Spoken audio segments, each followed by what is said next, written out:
Now we will come to the fifth module topic, that is regarding the staffing and the related HRD function.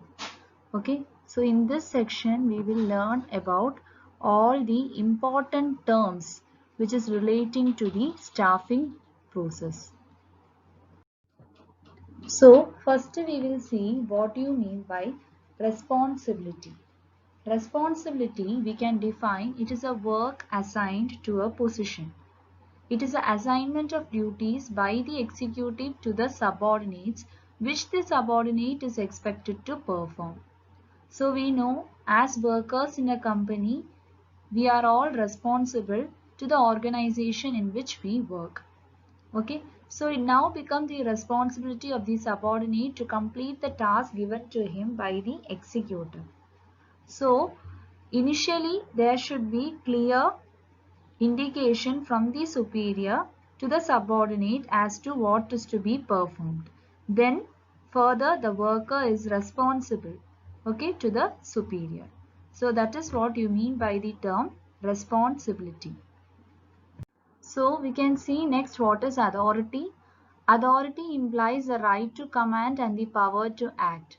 That is, as a superior, they will be having the authority to command their workers. That is the right to command and the power to act. For example, if they see that their subordinates are not working properly, the superior, they are having the power to take action against them. So they have got the power to act in all type of situations. Authority is a right to give orders to the subordinates, right to make the decisions and right to control the subordinates. Okay, so after making a decision, they can see whether the subordinates are performing well. That is, they have the right to control if they are achieving the stated objectives, and if not, they have to state the reason for it. So according to Coons and O'Donnell, authority is the power to command others to act or not to act in a manner deemed by the possessor of the authority to further enterprise or departmental purpose. So scalar principle is to be followed in all types of organization. Now, what do you mean or understand by the scalar principle is that the clearer the line of the authority, the clearer will be the responsibility for decision making. That is, if the superiors are clear of their objectives and the line of authority is clear, then the subordinates also will be clear about their responsibilities and more effective will be the organization communication.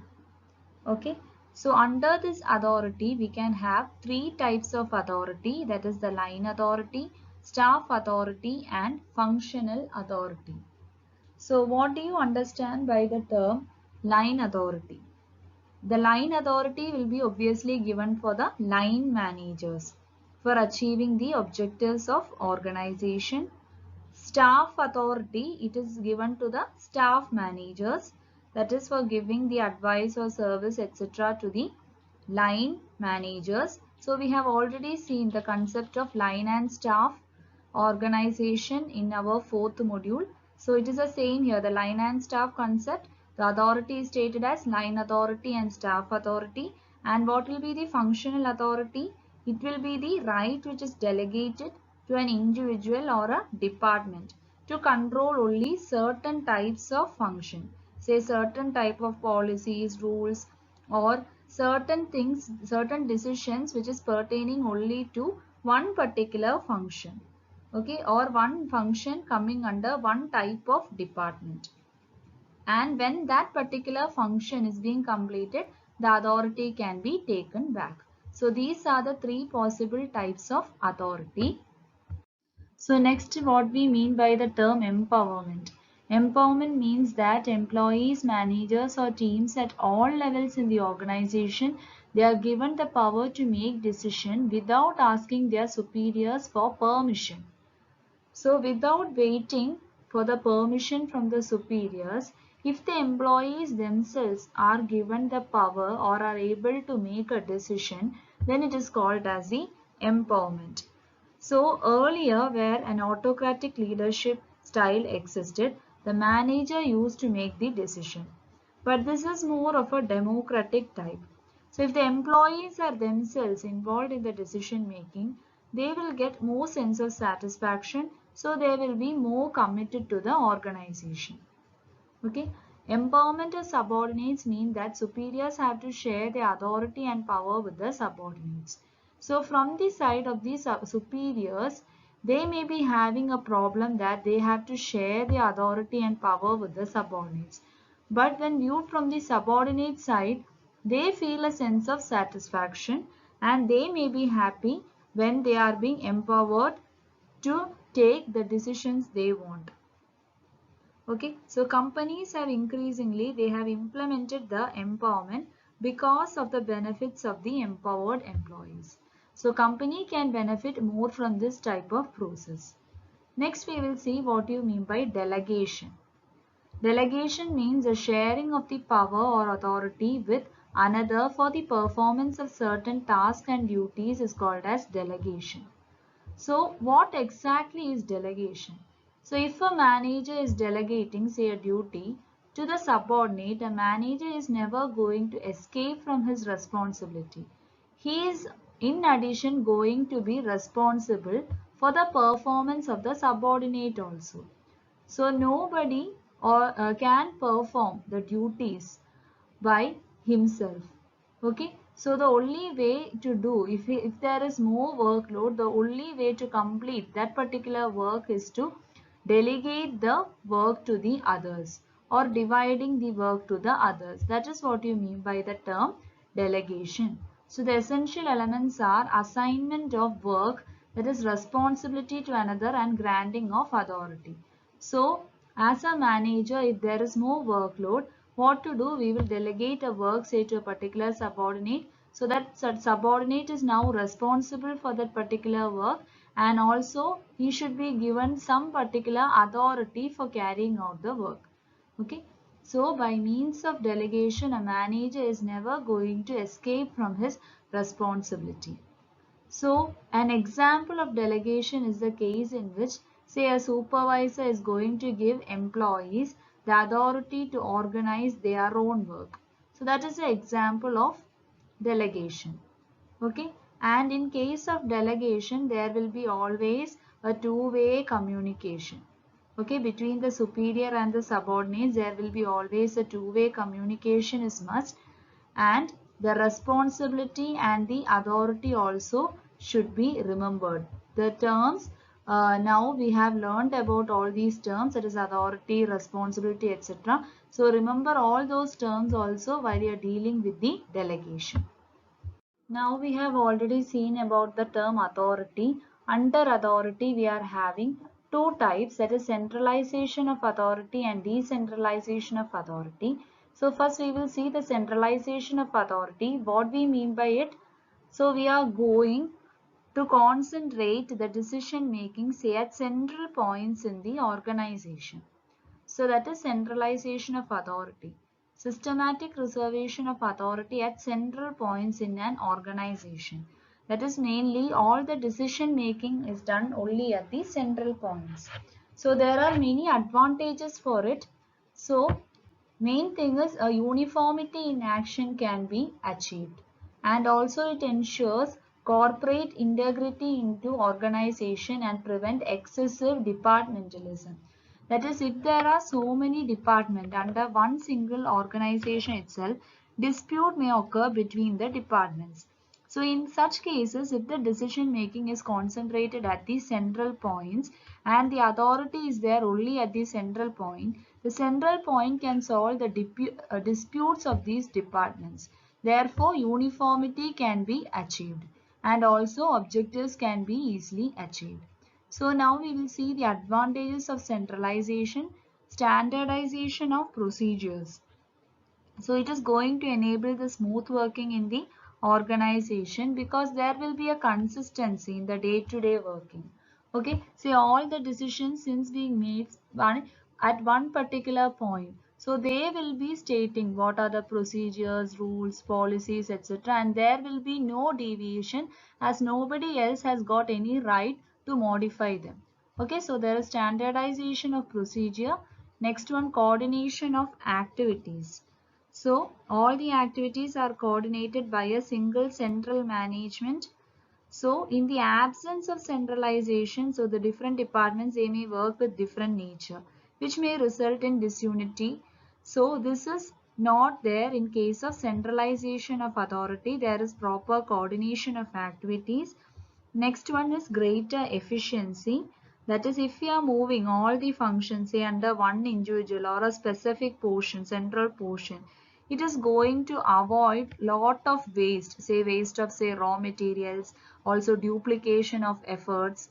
Okay, so overall it will lead in better achievement of objectives, that is greater efficiency for the work personnel as well as for the organization. So that is a very important advantage. So all the functions are performed thus with the greater efficiency, and there is reduced cost. As I already told, since we are having reduction in waste, there is a standardized procedure which helps in considerably reducing the cost of say raw materials, also cost of any type of finance which is involved. That is the one advantage. Another one is a simplified structure. That is, even for a person who is looking outside the organization, he is also clear of the structure or the working nature of the organization. So the structure is tending to be more simple and clear. So these are some of the possible advantages. And what could be the disadvantages? It is going to destroy your individual initiative. So it is going to curb, say, an individual initiative. What does it mean? So as individuals, we will be interested in working for our organization only if we are given a chance to improve ourselves, isn't it? For example, there should be a chance for bringing out new innovative ideas or creativity into the work. If the work is going to be monotonous, it will curb or it will completely destroy an individual initiative. Now, in this centralizations in all the activities or say final decisions will depend only upon the central point. As individual, the workers may not be having much role. So it may destroy the initiative of individuals. Next one, slows down the operation. What do you mean by slows down the operation? It can slow down the organizational decision, as the employees, they may have to wait for the direction say from the central points. That is the central points or say the top management is taking the final decision. So in some certain cases or certain crises or conditions, it can slow down the operation. Okay, that is not necessary, but it can happen. Next one, overburden for few. That is, it is going to give the responsibility only say to very few persons. So those persons are overburdened. Okay, while the other persons, they may not be having much of work. Okay, so work is not equally distributed. That is a disadvantage. Then unsuitable for large organization, that is, it is impractical in large business organization which is having say various departments, or even for those organization which may be geographically distributed, as we have seen departmentation by geographical area. So for all such cases, the centralization of authority is not possible. Then finally, no scope for specialization. Okay, so there is no scope, that is the individuals, they may be doing the same type of work again and again, and they are not involved in the decision making, so they may be demotivated. So it can actually demoralize these people. So it may finally lead to what? The dissatisfaction for these type of people, and finally there may be a problem in their productivity. Okay, so this is what you understand by the term centralization of authority, the advantages of centralization and the disadvantages of centralization. Now next, just opposite of centralization, we are having the decentralization of authority. So here what we are going to do, here where the work is being actually done. Okay, there you are going to delegate the authority to take the decision. Okay, so unlike the centralization, here we are not going to concentrate the decision making at central points of the organization. Okay, so it is a systematic delegation of authority in an organization. For example, one particular department, it is undertaking a particular functional. Okay, it is a functional type of departmentation. So for that department, you are going to assign a leader.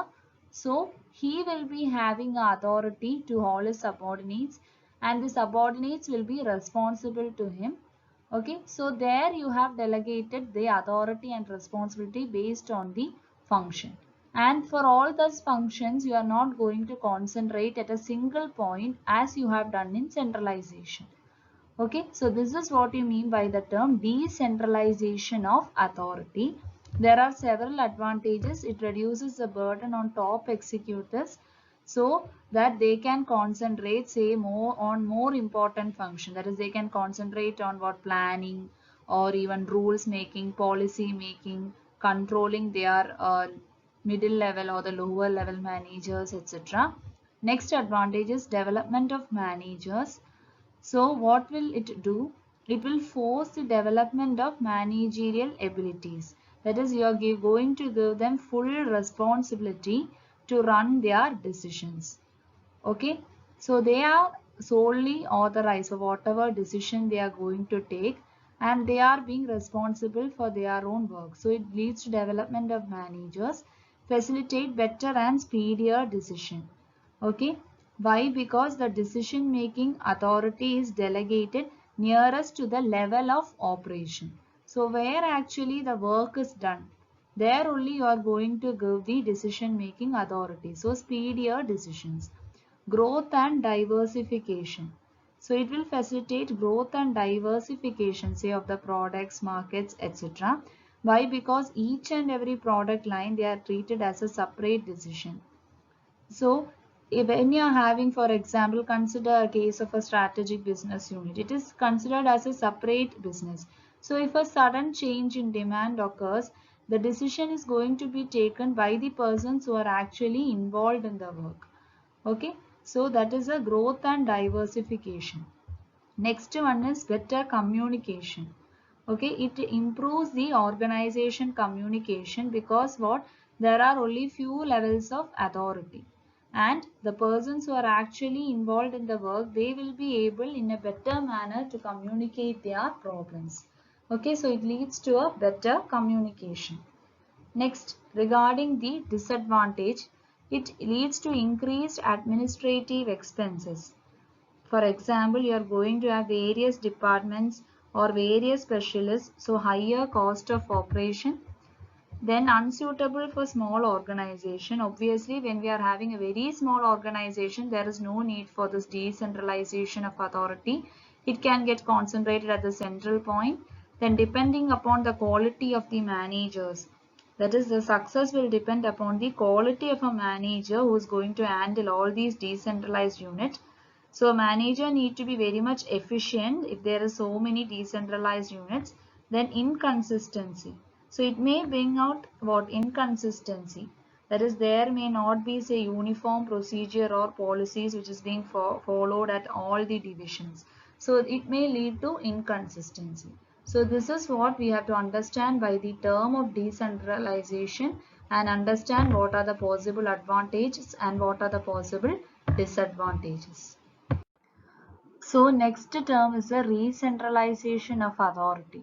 So what do you mean by re-centralization? So in certain cases, the enterprise need to re-centralize its authority. That is, to centralize the authority that was once decentralized. Okay, so it is actually what? First of all, it was once of all decentralized. That is, the decision making was concentrated on the points where the work was actually done. But now a situation has arisen where you need to centralize the authority once again. Okay, so it is the re-centralizing of authority, that is a centralized authority that was once decentralized. It is not a complete reversal of decentralization, that is, the authority is not wholly withdrawn by the managers who made it. The process is a centralization of authority over a certain type of activity or function wherein the organization it is found. So only in some particular circumstances this process may be necessary. So it is not what you say a complete reversal. You are not going to completely make it centralized, your organization centralized once again, But for certain type of say functions or in certain circumstances or in a particular activity, you are going to re-centralize your authority which was once being decentralized. That is the point. Now, these are the possible differences between the centralization and decentralization, and this is a basis on which the difference is written. So, decision making in case of centralization is by the top level management, whereas on decentralization it is done by the people who is going to actually do the work. So, it is lower level. Coordination in the case of centralization is excellent, but for the decentralization, the coordination is going to be difficult. It may lead to the duplication of works. And coming to the flexibility. So in case of centralization, it will be less flexible to the changes, but in case of decentralization, it will be more flexible to changes. Okay. And speaking of the organizational structure, how does the organizational structure for a centralization? We'll be having a proper hierarchy and all the decision making being concentrated on the top. Authority is always flowing from from the top level to the bottom level. There is a hierarchical organizational structure, but decentralization, if you look the structure, it will be a matrix type. Okay, so it will be a combination of the functional and the project or the product type. So it is a matrix organizational structure, and the applicability, it is possible for smaller organization to take up the centralization, and it is possible for a larger organization to take up the decentralization. So in this particular lecture, we have seen about all the important terms which can occur in staffing functions. That is, namely, we have seen authority, responsibility, then delegation, empowerment. Then what do you mean by understand by the terms of centralization, decentralization, re-centralization, its advantages, disadvantages, etc. So it is very important to understand all these terms. Then only we can understand all the functions which is undertaken by the HR department.